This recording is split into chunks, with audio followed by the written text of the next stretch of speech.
Viewers আসসালামু আলাইকুম, welcome করছি নতুন আরেকটি রেসিপি দেখার জন্য। আজকের পর্বে দেখাবো তালের পায়েস বা তালের খিরসা।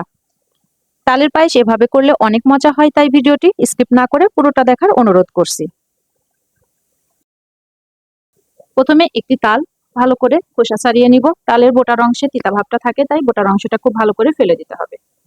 তালের খোসা ভালো মতো ছাড়িয়ে নিয়ে এখন তাল থেকে তালের সমস্ত পিউরিটা বের করে নিব। এরকম একটি ঘন স্ট্রেনারে করে তালটাকে ছেঁকে নিলে আর দ্বিতীয়বার ছাঁকার প্রয়োজন হয় না। এখন আমি দিয়ে দিচ্ছি হাফ কাপ চিনি।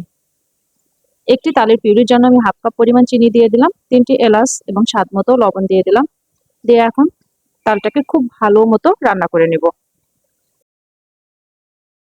তালের পিউরিটা নেড়েচেড়ে রান্না করতে হবে। অন্যদিকে আমি নিয়ে নিয়েছি সামান্য কিছু পোলার চাল এবং কিছু বাদাম।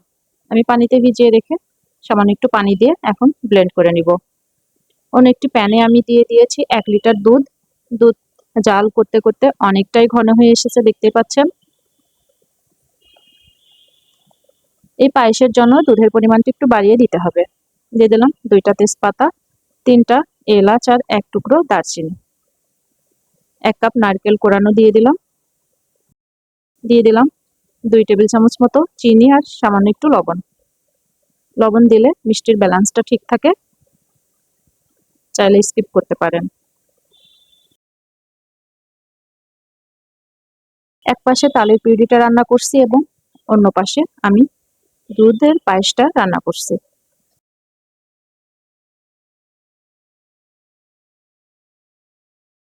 দুটাই খুব ভালো মতো রান্না করে নিতে হবে।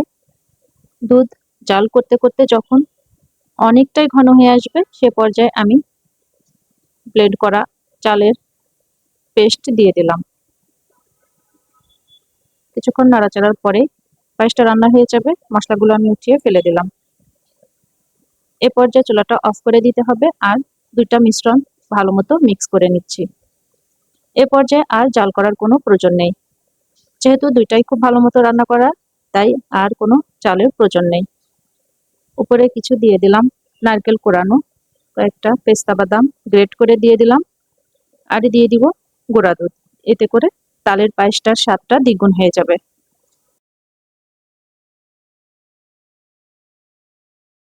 আর খাওয়ার সময় নারকেলগুলো মুখের মধ্যে পড়লে অনেক বেশি খেতে মজা লাগে। তবে আপনারা চাইলে স্কিপ করতে পারেন, যেহেতু আগেই নারকেল ব্যবহার করা হয়েছে। ভিউয়ার্স, আজ এই পর্যন্তই। সবাই ভালো থাকবেন। আল্লাহ হাফেজ।